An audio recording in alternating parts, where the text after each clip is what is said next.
The humiliation. The evening rain created a symphony against the windows of Spice Harmony, one of Mumbai's beloved family-owned restaurants. The warm glow of amber lights cast shadows across wooden tables where patrons escaped the downpour, savoring fragrant curries and fresh naan. Among the regular dinner crowd, waitress Prisha Kaur navigated between tables with practiced grace, her dark hair pulled back in a neat bun, simple gold studs in her ears, catching the light as she moved. At 32, Prisha carried herself with quiet dignity. Her hands, once accustomed to typing corporate presentations, now balanced trays with equal precision.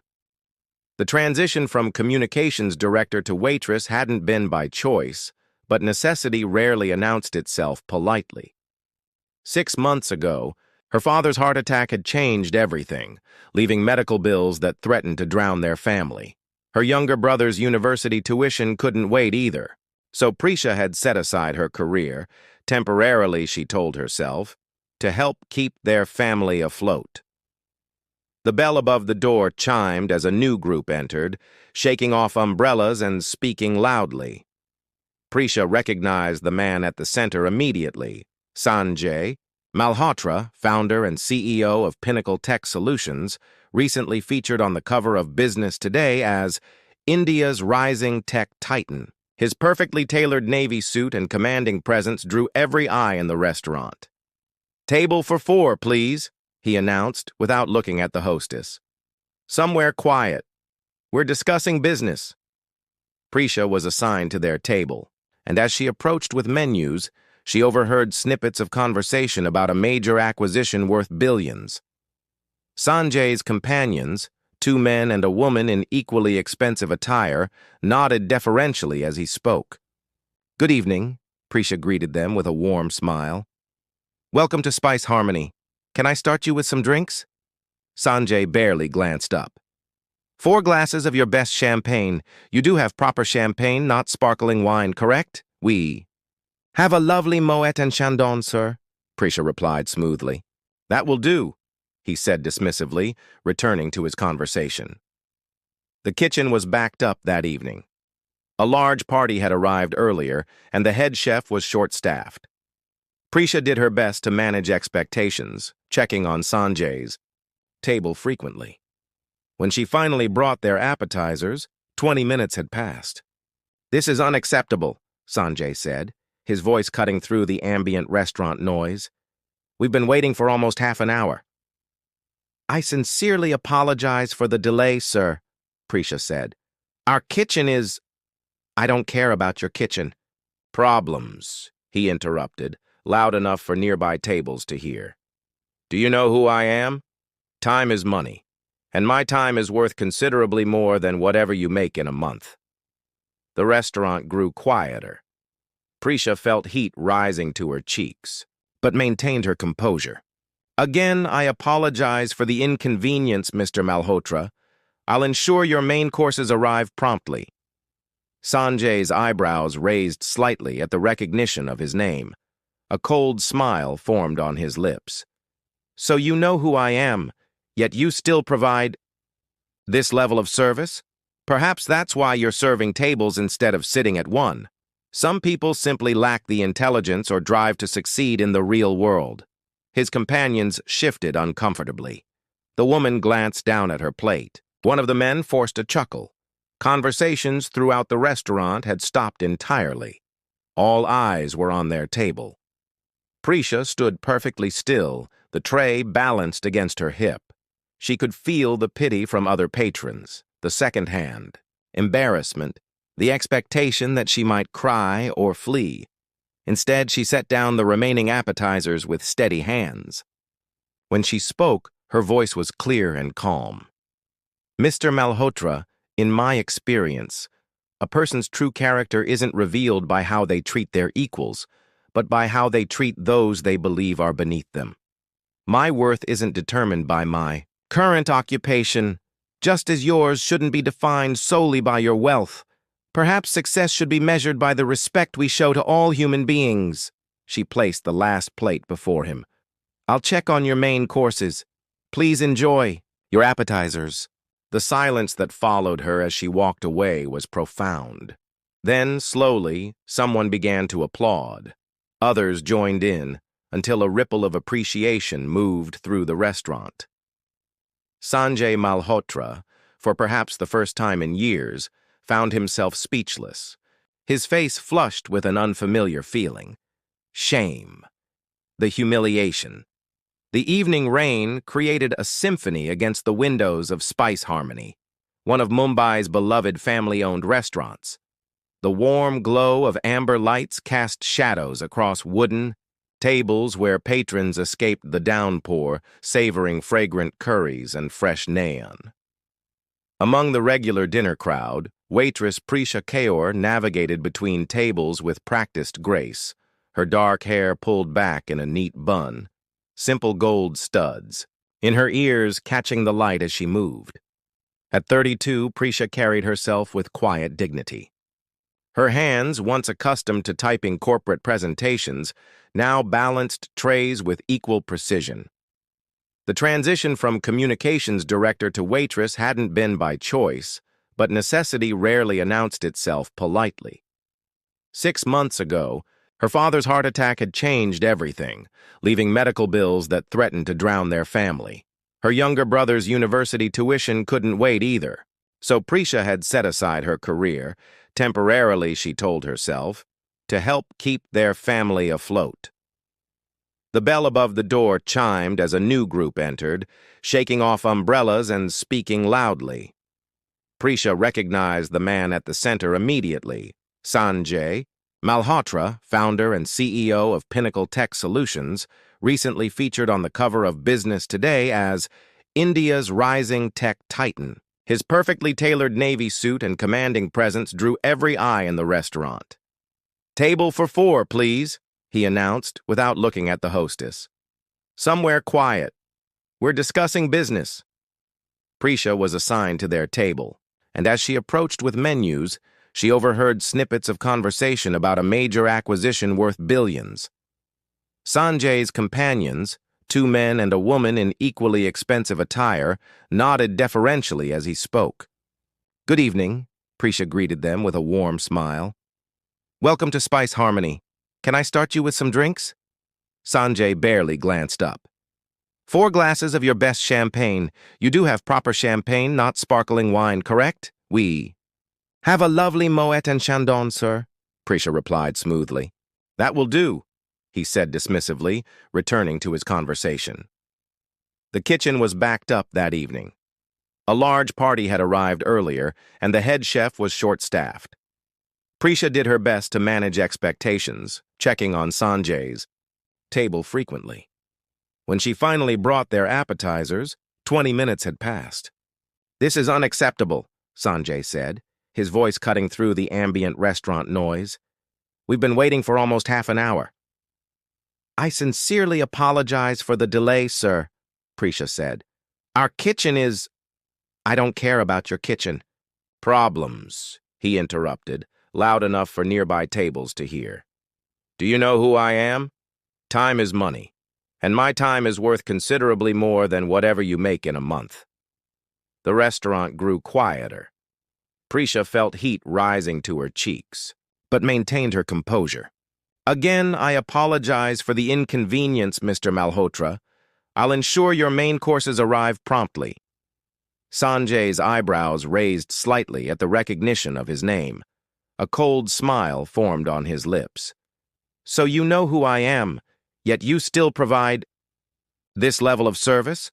Perhaps that's why you're serving tables instead of sitting at one. Some people simply lack the intelligence or drive to succeed in the real world." His companions shifted uncomfortably. The woman glanced down at her plate. One of the men forced a chuckle. Conversations throughout the restaurant had stopped entirely. All eyes were on their table. Prisha stood perfectly still, the tray balanced against her hip. She could feel the pity from other patrons, the second hand, embarrassment, the expectation that she might cry or flee. Instead, she set down the remaining appetizers with steady hands. When she spoke, her voice was clear and calm.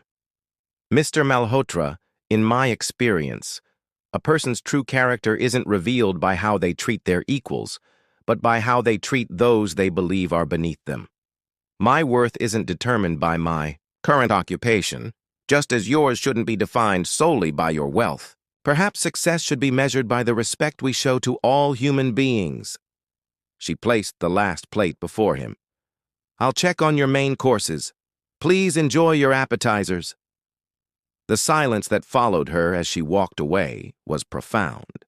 Then, slowly, someone began to applaud. Others joined in until a ripple of appreciation moved through the restaurant. Sanjay Malhotra, for perhaps the first time in years, found himself speechless, his face flushed with an unfamiliar feeling: shame. The aftermath. The video appeared online the next morning. Shaky smartphone footage capturing Prisha's composed response to Sanjay's arrogance. Within hours, it had been shared thousands of times across social media platforms with captions like, "Waitress schools tech CEO on true success," and "Dignity trumps wealth in viral restaurant showdown." Sanjay first learned of the video when his PR director, Rohan Sharma, burst into his glass-walled office at Pinnacle Tech Solutions headquarters, interrupting his morning coffee and market review. "We have a situation," Rohan said, placing his tablet on Sanjay's pristine desk. The CEO's face stared back at him from the screen, contorted with condescension, followed by the waitress's dignified response and the restaurant's applause. "Who recorded this?" Sanjay demanded, his voice tight. "Unknown, but it doesn't matter now. It's everywhere. Twitter, Instagram, LinkedIn, even business publications are picking it up." Rohan scrolled through headlines. Forbes India just posted a piece called "Leadership in Question When CEOs Fail the Character Test." Sanjay pushed the tablet away. "This is ridiculous. People are so sensitive these days. I was simply expressing frustration over poor service." "The optics are terrible," Rohan insisted, "especially with the Meridian Systems acquisition in the final stages. Their board is big on corporate culture and ethics. They're already requesting a call to discuss this." The reality of the situation began to sink in. Pinnacle had been courting Meridian Systems for months, a merger that would position them as the dominant tech solutions provider in South Asia. Sanjay had personally guaranteed Meridian's conservative board that Pinnacle's corporate values aligned with theirs. "Fine, draft a standard apology. Make a donation to some service industry charity. Let's move on." "It's not that simple," Rohan replied. "The narrative is already forming. That you're the embodiment of everything wrong with tech leadership: privileged, disconnected, arrogant. The waitress is being hailed as a working-class hero. Her words about measuring success through respect rather than wealth are resonating." Sanjay's phone buzzed with a message from Anya Kapoor, Pinnacle's largest investor. "We need to talk, now." The day spiraled from there. Meridian Systems postponed their contract signing indefinitely. 3 potential clients canceled meetings. Boycott Pinnacle began trending regionally. By evening, Pinnacle's stock had dropped 8%. Meanwhile, across the city in a modest apartment in Andheri East, Prisha Kaur returned from her morning shift to find her phone overflowing with notifications. Her brother Vikram sat at their small dining table, eyes wide with excitement. "Didi, you're famous!" he exclaimed, showing her the view count on the video. "People are calling you a hero." Prisha set down her bag, fatigue evident in her movements. "I'm not a hero, Vic. I just said what I felt in the moment." "Well, that moment has over 2 million views now. Journalists have been calling. Even your old boss from Horizon Communications reached out." Prisha sank into a chair, processing this information. She hadn't intended to create a spectacle. Her words to Sanjay had come from a place of genuine belief, not performance. "How's Papa today?" she asked, changing the subject. "Better." He managed to walk to the balcony twice. Vikram hesitated. "Didi, this could be an opportunity. People want to hear from you. There's talk of interview offers, even a potential book deal about workplace dignity." Prisha shook her head. I'm not interested in fame, Vic. I just want to help Papa recover and make sure you finish university. That's all that matters. The apartment door opened as their father, Harjeet Singh, slowly made his way in from the bedroom, leaning on his walking stick. At 62, his once robust frame had been diminished by his heart attack, but his eyes remained sharp and observant. "I heard everything," he said, lowering himself carefully into his armchair. "The whole neighborhood is talking about my daughter standing up to that rich fellow." "It's nothing, Papa.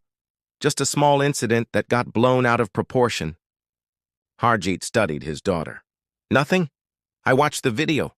You spoke with the same wisdom your mother had. May she rest in peace." His voice softened. "But I also recognize that look in your eyes. It's the same one you had when you were building your career at Horizon." Prisha looked away. Her 5 years as communications director at Horizon had been the pinnacle of her professional life, crafting narratives, managing crises, building reputations. She'd been on track to become their youngest vice president before family obligations called her home. "That part of my life is over, Papa." "Perhaps," he replied. "Or perhaps it's just beginning in a new way." Her phone rang again, an unknown number. Prisha silenced it, but moments later a text appeared. "Ms. Kaur, this is Zara Merchant, head of HR at Pinnacle Tech Solutions. In light of recent events, our board would like to discuss a potential consultation opportunity with you.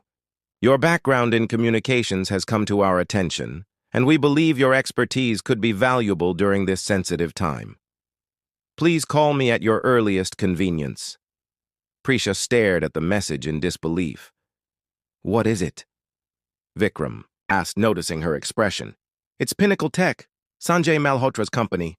They want to hire me as a consultant." Harjeet let out a dry laugh. "The universe has a strange sense of humor, doesn't it?" Prisha set the phone down, her mind racing. The irony wasn't lost on her.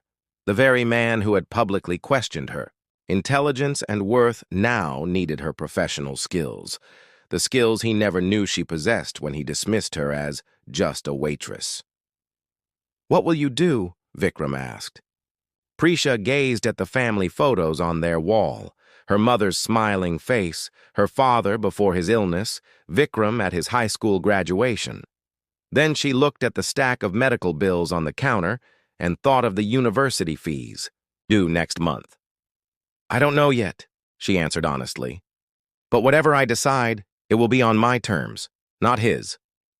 Across the city, in his penthouse apartment, Sanjay Malhotra poured himself a generous scotch and stared at the nighttime skyline of Mumbai. For the first time in his 15-year career, he felt the ground shifting beneath his feet. His phone lit up with another message from Rohan. "HR has reached out to the waitress. Her name is Prisha Kaur. Turns out she was communications director at Horizon for 5 years before leaving suddenly 6 months ago. Impressive track record of crisis management there. Board wants her on this ASAP." Sanjay's grip tightened around his glass. The waitress, Prisha, had been a communications professional all along. The universe, it seemed, had a twisted sense of humor, and a lesson to teach him that he wasn't yet ready to learn. Reluctant alliance, the Pinnacle Tech Solutions conference room felt like a pressure cooker at 9 in the morning. Executives sat rigidly around the oval table, their faces reflecting various degrees of concern as they awaited the arrival of their unexpected consultant. Sanjay Malhotra stood by the floor-to-ceiling windows, his back to the room, pretending to admire the Mumbai skyline, while actually rehearsing what he would say to the woman he had humiliated just days ago. When the door finally opened, Prisha Kaur entered with Zara from HR. Gone was the restaurant uniform, replaced by a crisp white blouse and charcoal pencil skirt, professional attire she hadn't worn in months. Her hair fell in loose waves past her shoulders, and a simple silver pendant adorned her neck. The transformation was striking, though Sanjay noted her eyes held the same quiet confidence they had that night at Spice Harmony. "Everyone, This is Prisha Kaur, Zara announced. As you know, she'll be consulting on our current situation. An awkward silence followed as all eyes darted between Prisha and Sanjay. The tension in the room was palpable. Rohan Sharma, the PR director, spoke first. Thank you for coming, Ms. Kaur. Your expertise is greatly appreciated during this sensitive time. Prisha nodded, placing her portfolio on the table. Let's be clear about something first. I'm here because your board made a compelling financial offer that my family needs right now. This is a professional arrangement, nothing more. She finally looked directly at Sanjay, who had turned from the window. Neither offered a hand to shake. Mr. Malhotra, she acknowledged coolly. Ms. Kaur, he replied with equal formality. I trust you've been briefed on the situation. I'm well aware of the situation. I'm in the video that caused it. Several executives shifted uncomfortably. Sanjay's jaw tightened, but before he could respond, the conference room door opened again, and a tall, distinguished man in his 60s entered. Ah, perfect timing, said Zara. Ms. Kaur, this is Vikram Agarwal, chairman of our board. Prisha recognized him immediately from business publications.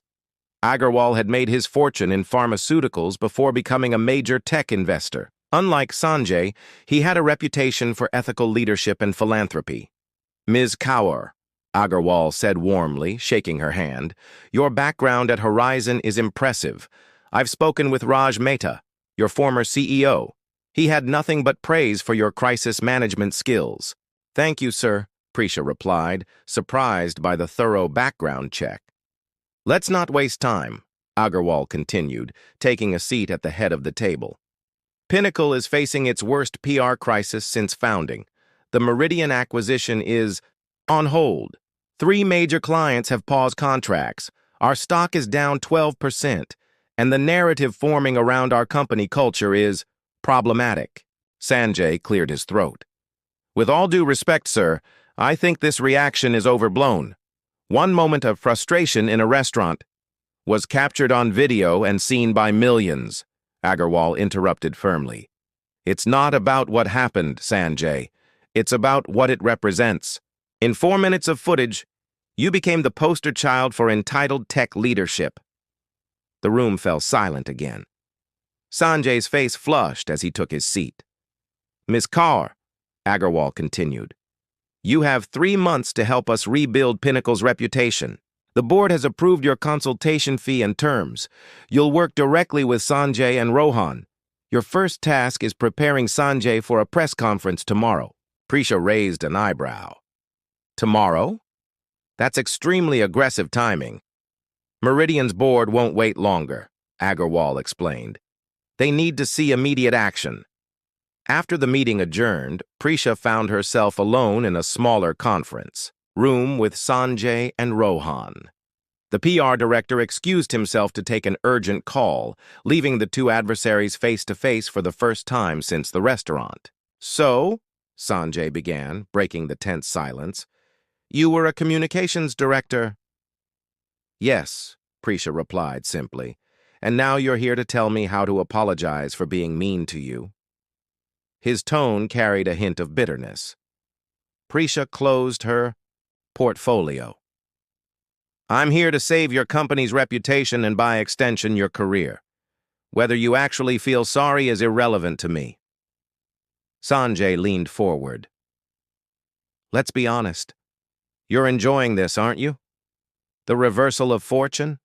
The mighty CEO brought low, now dependent on the waitress he insulted? That perspective says more about you than me, Prisha replied evenly. I don't measure success by someone else's failure. I'm here because my father needs expensive cardiac rehabilitation, and my brother deserves to finish university without debt. That's it. Her straightforward answer seemed to catch him off guard. For a moment, genuine curiosity replaced his defensiveness. Why did you leave Horizon? Your credentials are impressive. Family obligations. Not everyone has the luxury of putting career first. She opened her laptop, clearly ending that line of conversation. Now, about tomorrow's press conference. You need to project authentic remorse without seeming calculated. Sanjay scoffed. And how exactly do I do that? First, by recognizing this isn't just about one incident with me. It's about a pattern of behavior that the video merely exposed. Prisha pulled up social media analytics. These comments from former employees and business associates that emerged after the video went viral, they tell a consistent story about how you treat people. Sanjay skimmed the screen, his expression hardening as he read accounts from people claiming he had berated, belittled, or bullied them. These are disgruntled former employees or competitors with agendas, he dismissed. Perhaps some are, Prisha acknowledged. But when dozens of unrelated people tell similar stories, patterns emerge. Your reputation for brilliance is matched only by your reputation for arrogance. My methods get results, he said defensively. Pinnacle wouldn't exist without my drive. And it won't continue to exist if you can't evolve. Prisha's voice remained professional, but firm. Tomorrow you need to acknowledge not just the incident with me, but the larger issues it represents. A simple "I'm sorry" won't cut it. Their working sessions stretched into the evening. Prisha methodically deconstructed Sanjay's prepared statements, challenging his instinct to minimize or deflect. Rohan rejoined them, witnessing with amazement how this woman, whom Sanjay had publicly humiliated days earlier, now commanded the CEO's reluctant attention with her expertise. By 8 o'clock, they had crafted a statement that acknowledged the incident without seeming rehearsed, promised specific changes to company culture, and announced a substantial donation to a hospitality workers' education fund. It's a start, Prisha said, saving the final document. But words mean nothing without action to back them up. As they gathered their materials to leave, Sanjay hesitated. The things I said at the restaurant, he began awkwardly. Prisha held up a hand. Save it for tomorrow. I'm not interested in a private apology. This isn't about me and you. It's about the culture you've created and the changes needed to fix it. She shouldered her bag and headed for the door. One more thing, she added, turning back. For the press conference to be effective, you need to mean what you say. If you don't, they'll know. The public will know. After she left, Sanjay remained in the conference room, staring at the press statement on his laptop. For the first time in years, someone had challenged him without fear of consequences. It was both infuriating and strangely refreshing. His phone buzzed with a text from Chairman Agarwal. How did it go with Ms. Kaur? Sanjay typed his response carefully. She's exactly what we need right now, whether I like it or not. Across the city, Prisha arrived home to find her father and brother waiting anxiously for news of her first day. How was it? Vikram asked eagerly. Was he awful to you? Prisha set down her bag, exhaustion evident in her movements. It was complicated. He's exactly who I thought he was. Brilliant but arrogant, defensive but not entirely unreachable. And tomorrow? Her father asked. The press conference? Tomorrow, Prisha sighed. We'll see if Sanjay Malhotra can convince the world he's capable of change. I'm not holding my breath, but stranger things have happened. As she spoke, a breaking news alert appeared on Vikram's phone. Meridian Systems threatens to permanently withdraw from Pinnacle acquisition if CEO's press conference fails to address company culture concerns. The stakes had just gotten higher. Tomorrow wouldn't just determine Sanjay's personal reputation, it would decide the fate of his entire company and the thousands who work there. The transformation camera flashes exploded like lightning as Sanjay Malhotra approached the podium. The hotel ballroom, hastily converted into a press conference venue, was packed with journalists from every major business publication and news outlet. In the back row, Prisha stood with Rohan and other Pinnacle executives, arms crossed, her expression carefully neutral. Good morning, Sanjay began, his voice steadier than his hands. I want to thank you all for coming today. He glanced, down at the prepared statement they had crafted, then did something unexpected. He set it aside. Prisha tensed. "What is he doing?" she whispered to Rohan. "I don't know," the PR director replied, equally alarmed. Sanjay cleared his throat. "I had a carefully prepared statement to read to you today, one crafted to minimize damage and protect Pinnacle's interests. But as I stand here, I realize that approach is part of the problem." The room fell silent. Journalists leaned forward, sensing this wasn't going to be a standard corporate apology. "3 days ago, I behaved abominably toward a restaurant employee," Sanjay continued. "I belittled her, questioned her intelligence, and suggested her worth was defined by her occupation.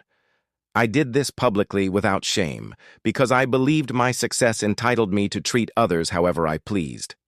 He paused, making eye contact with various reporters. "What I didn't know was that this woman, Prisha Kaur, had left a successful career in communications to support her family through health difficulties. But even if she hadn't, even if she'd been working in that restaurant her entire life, my behavior would have been inexcusable." From the back of the room, Prisha watched with growing surprise. These weren't the measured, safe words they had prepared. This was something raw and unscripted. "The viral video captured one moment, but it reflected a pattern of behavior I can no longer deny," Sanjay admitted. "Former employees, partners, even members of my own leadership team have tolerated an environment where success came at the cost of dignity, where results mattered more than respect." He took a deep breath. "I built Pinnacle from nothing into one of India's leading tech companies. I've taken pride in that achievement. But somewhere along the way, I confused financial success with personal value. I began to believe that those who hadn't achieved what I had were somehow lesser." A reporter called out, "Is this just damage control to save the Meridian acquisition?" Sanjay nodded. "A fair question. Initially, yes. I'm being transparent about that. This press conference was arranged because our stock is falling and a critical business deal is in jeopardy. But standing here now, I realize something more important is at stake. The kind of leader I want to be and the kind of company Pinnacle should become."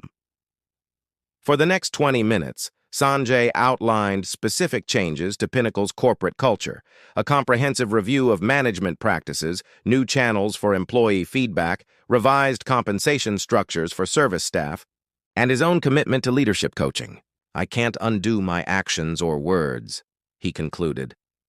"But I can commit to the difficult work of genuine change, not just for Pinnacle's sake, but because it's right. I've learned that true leadership isn't measured by market cap or media profiles, but by how you treat people, especially those who can do nothing for you in return." As questions erupted from the press, Prisha felt her phone vibrate. A text from Chairman Agarwal. "He went off script, but it's working. Meridian CEO just called. They're back at the table." 2 weeks later, Prisha sat across from Sanjay in his office, reviewing media coverage of the press conference and its aftermath. The initial skepticism had gradually shifted to cautious approval as Pinnacle implemented the promised changes with unexpected transparency. "Meridian signed the acquisition papers this morning," Sanjay informed her, closing a folder on his desk. "The board is pleased." "Congratulations," Prisha replied professionally. "The strategy is working better than anticipated." "It's not just strategy anymore," Sanjay said quietly. "I meant what I said at that press conference." Prisha studied him, looking for signs of the performative contrition she'd initially expected. Instead, she found something that surprised her, genuine reflection. "What changed?" she asked. "Between our preparation session and the actual press conference?" Sanjay leaned back in his chair, considering the question. "That night, after our session, I couldn't sleep. I found myself watching that restaurant video again, but this time, I didn't focus on myself or the public reaction. I really looked at you, your composure, your dignity despite my behavior. And I started wondering what else I had missed about people over the years by assuming I was always the smartest person in the room. It was the most vulnerable she'd seen him. For a moment, Prisha glimpsed the person beneath the CEO persona, someone capable of growth, however belated. Their professional relationship evolved over the following weeks. What had begun as a reluctant alliance gradually transformed into a partnership of complementary strengths. Prisha's emotional intelligence balanced Sanjay's strategic thinking. Her ability to connect with people at all levels of the company revealed blind spots in his leadership that years of success had concealed. One evening, they found themselves working late in the conference room, surrounded by reports and takeout containers. Sanjay watched as Prisha methodically organized stakeholder feedback for an upcoming board presentation. "Tell me about your family," he said suddenly. Prisha looked up, surprised by the personal query. "Why?" "Because we've worked together for a month, and all I know is that your father was ill and your brother is in university. I've talked endlessly about Pinnacle, but I've never asked about your life." The request seemed genuine. Setting aside her work, Prisha spoke about her father's career as a literature professor, her mother's death from cancer when Prisha was in college, and how her younger brother's passion for engineering reminded her of her mother's love of science. "And Horizon?" Sanjay asked. "You were on track to become a VP. That couldn't have been an easy career to walk away from." "It wasn't," Prisha admitted. "But family comes first. When Papa had his heart attack, there was no question about what I needed to do." "You could have asked for a leave of absence or remote work arrangements," Sanjay pointed out. Prisha shook her head. "Horizon was restructuring. Asking for special treatment would have put my team at risk. Walking away was cleaner." Sanjay considered this. "You sacrificed your career to protect your team and care for your family." He smiled ruefully. "I've sacrificed relationships with family to advance my career. We couldn't be more different." "Different priorities," Prisha agreed. "Neither inherently wrong, just different choices." "Are they, though?" Sanjay challenged. "You have people who love you, who would do anything for you. I have business associates who tolerate me because of what I can do for them. Which of us made the better choices?" The question hung between them, unexpectedly intimate. Before Prisha could respond, Sanjay's assistant knocked, informing them that the car was waiting to take Prisha home. As they gathered their materials, Sanjay hesitated. "Would you consider staying at Pinnacle after your consultation period ends? Not as a consultant, but as our new communications director. We need someone like you permanently." The offer caught Prisha off guard. I don't know. I took this consulting role because it paid well enough to help my family while giving me flexibility for my father's care." "We can accommodate those needs," Sanjay assured her. "Flexible hours, work-from-home options when necessary. The role would be tailored to your situation." "Why me?" Prisha asked directly. "There are plenty of qualified candidates without our complicated history." Sanjay's answer was equally direct. "Because you're the only person who's been completely honest with me in years. Because you see Pinnacle not just as a business, but as a community of people. Because you've changed how I think about leadership." He paused. "And because I think we make a good team." There was something in his voice, a vulnerability, a hope that hadn't been there before. Prisha felt an unexpected warmth in her chest, quickly tempered by caution. "I'll think about it," she promised, gathering her belongings. "But whatever I decide, it will be based on what's best for my family and my career, not on—" She hesitated. "Not on what?" Sanjay pressed gently. "Not on whatever is happening between us," she finished honestly. "I need to keep those decisions separate." Sanjay nodded, respecting her boundary. "Fair enough. Just know the offer stands." As Prisha's car pulled away from Pinnacle's gleaming headquarters, she found herself reflecting on the strange journey of the past month. The arrogant CEO who had humiliated her was slowly being replaced by someone more self-aware, more human. And despite her initial resolve to maintain professional distance, she couldn't deny that she had begun to care about Sanjay's transformation, perhaps more than she should. At home, she found her father sitting on the balcony looking stronger than he had in months. The expensive cardiac rehabilitation program, now affordable thanks to her Pinnacle consulting fees, was clearly working. "You're home late again," Harjeet observed. "This consultation is becoming quite demanding." "It's complicated, Papa." Her father studied her face with knowing eyes. "The complication wouldn't happen to be Sanjay Malhotra, would it?" Prisha sighed, sinking into the chair beside him. "He's changing, Papa. Not just for show, but really changing. And he's offered me a permanent position as communications director." "And?" Harjeet prompted. "What else is troubling you?" "I think I'm starting to care about him," she admitted reluctantly. "Not just his professional growth, but him. It makes no sense after how we started." Harjeet smiled gently. "The heart rarely consults with logic before it decides, Beta.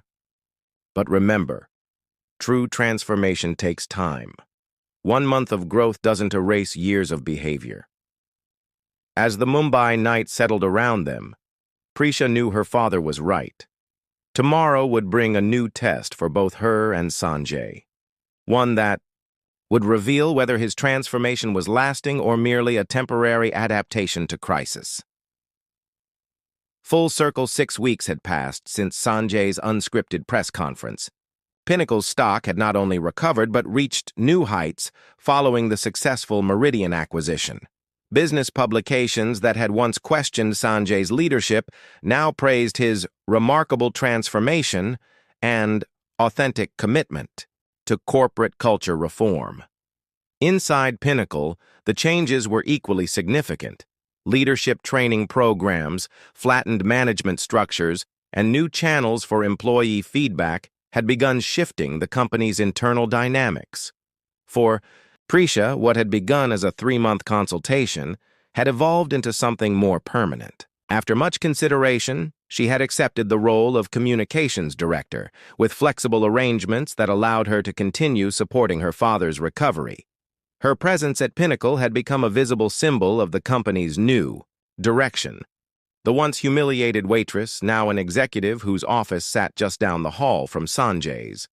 Their professional relationship had deepened into a partnership built on mutual respect and complementary strengths. Where Sanjay brought vision and strategic boldness, Prisha contributed emotional intelligence and ethical clarity. Together, they had navigated Pinnacle through its reputational crisis into what industry observers were calling a model for ethical tech leadership. But beneath the professional success, something more complicated had developed between them, an undercurrent of attraction neither had openly acknowledged. Small moments betrayed it, lingering glances across conference tables, conversations that stretched long after meetings ended, genuine laughter shared over late-night strategy sessions. For all their openness about business matters, this remained the unspoken territory between them. On a warm September evening, Prisha stood at the entrance of Spice Harmony restaurant, feeling a strange sense of déjà vu. Sanjay had asked her to meet him there, of all places, to discuss what he called an important business matter. The choice of venue wasn't lost on her. This was where their story had begun 3 months earlier. The restaurant owner, Mr. Patel, greeted her with a warm smile. "Miss Kaur, so wonderful to see you. Your table is ready. Mr. Malhotra is already waiting." She followed him through the familiar space, noticing how servers and regular customers smiled in recognition. The viral video had made her something of a local celebrity, though she still found the attention uncomfortable. Sanjay stood as she approached the table, the same table where he had once humiliated her. But the man before her now, in a simple blue button-down with sleeves rolled up, bore little resemblance to the arrogant CEO from that night. His smile was genuine, without the sharp edges of superiority that had once defined him. "Thank you for coming," he said, pulling out her chair. "I know this place holds difficult memories, some difficult, some transformative," Prisha replied, settling across from him. "An interesting choice for a business meeting." "Actually," Sanjay admitted, "the business pretext was just to make sure you'd come. This isn't about Pinnacle." Prisha raised an eyebrow. "Then what is it about?"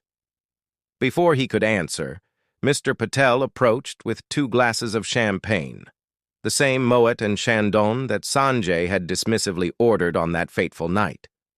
"To full circles," Sanjay said, raising his glass. "And second chances." As they clinked glasses, Prisha noticed something different about the restaurant. The usual chatter of diners had diminished, and familiar faces began appearing at nearby tables. Her father and brother, Chairman Agarwal, even Rohan and other Pinnacle executives. "What's going on?" she asked, suddenly alert. Sanjay took a deep breath. 3 months ago, I sat at this exact table and revealed the worst version of myself to you and everyone here. Today, I wanted to come back to this spot to tell you, and everyone else, what I've learned since then." He gestured around the restaurant. "I've invited people who've been part of this journey. Your family, our colleagues, even some of the customers who witnessed what happened that night." Mr. Patel approached with a microphone, which he handed to Sanjay. The restaurant fell silent as Sanjay stood. "For those who don't know me, I'm Sanjay Malhotra," he began. 3 months ago, I treated one of this restaurant's waitresses, Prisha Kaur, with incredible disrespect. I belittled her intelligence, questioned her worth, and behaved as if my success entitled me to trample her dignity." Prisha watched him, heart racing, unsure where this public declaration was heading. What I didn't know then was that Prisha would not only stand up to me with remarkable grace, but would eventually become the person who helped me transform both my company and myself. His voice softened. "What began as crisis management has become the most important journey of my life." He turned to face Prisha directly. "Working alongside you these past months, I've learned what real strength looks like. Not the ability to dominate or intimidate, but the courage to remain true to your values even when it costs you. You left a successful career to care for your family without complaint. You helped rebuild the reputation of the very person who had humiliated you, not out of vengeance, but out of professional integrity. And most remarkably, you saw potential in me that I didn't see in myself." Prisha felt heat rising to her cheeks as every eye in the restaurant turned toward her. "Today isn't just about public acknowledgement," Sanjay continued. "It's about something more personal." He set down the microphone and approached her table, his voice now meant just for her despite the audience. "These past weeks I've found myself looking forward to seeing you each morning.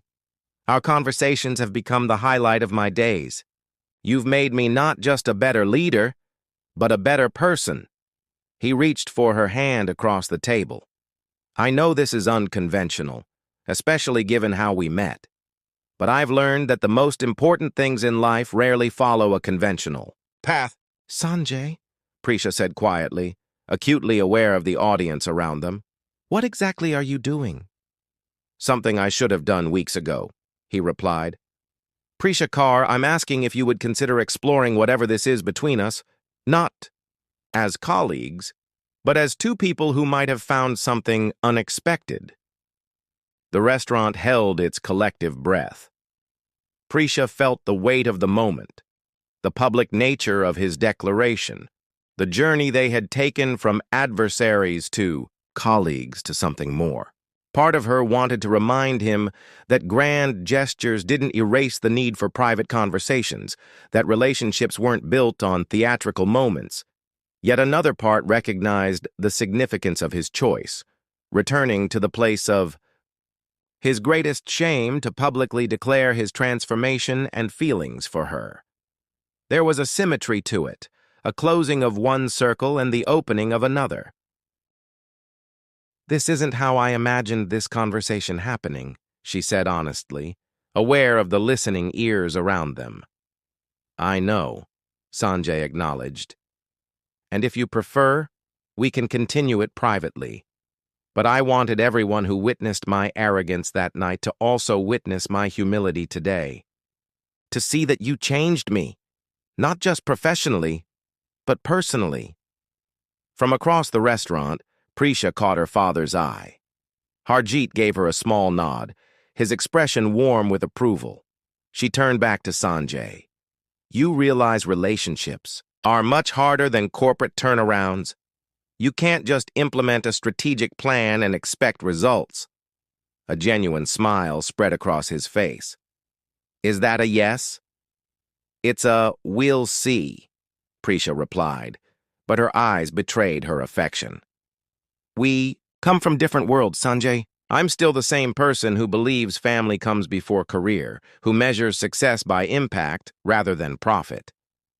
"I'm counting on you remaining exactly who you are," he said softly. "That's the person I've fallen for."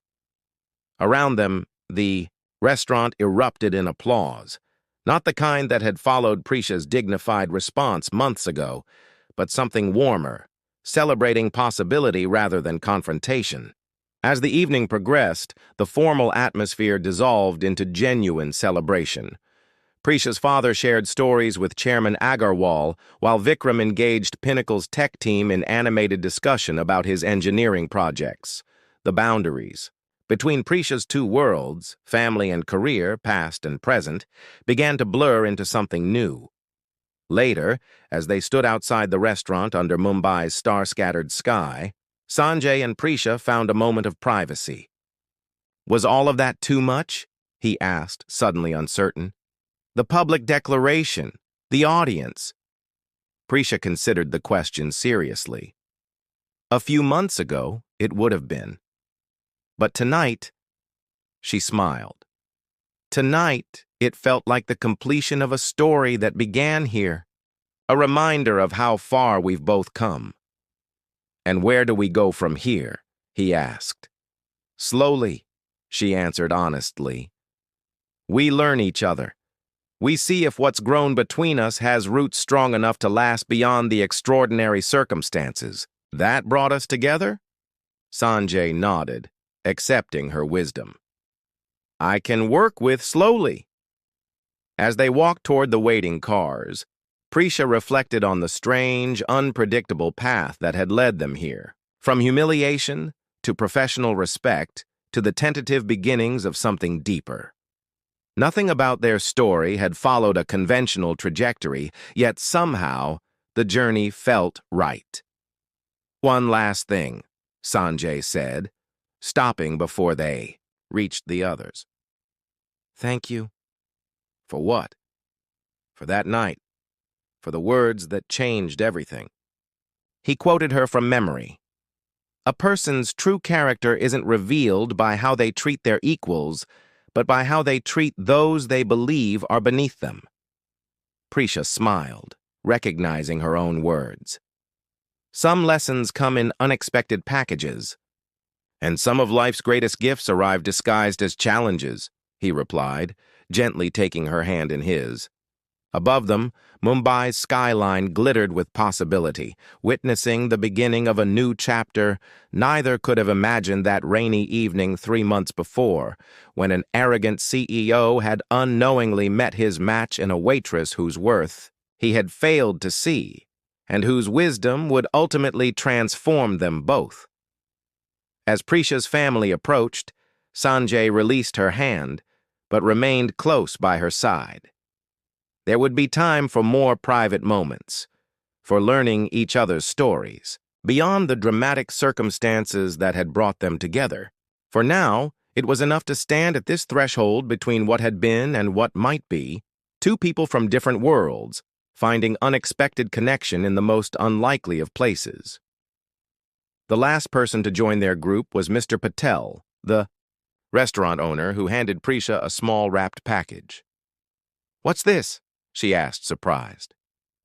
"The glass you used that night," he explained with a smile. "The one you were holding when you stood up to him. I saved it as a reminder that sometimes the quietest voices carry the most power." Prisha accepted the gift, touched by the gesture. "Thank you for remembering. Some moments deserve to be remembered," Mr. Patel replied, glancing between her and Sanjay. "They change more lives than we know."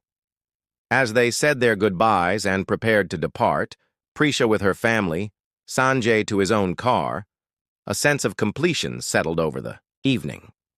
What had begun as humiliation had transformed into respect, partnership, and now the promise of something more. Not an ending, but a beginning built on the foundation of growth, understanding, and the courage to see beyond first impressions to the potential that lies within each person, waiting to be recognized. And as Mumbai's night embraced them, the unlikely pair stood at the threshold of possibility, the waitress and the CEO, each having found in the other something they hadn't known they were seeking, a chance to become more than who they had been together.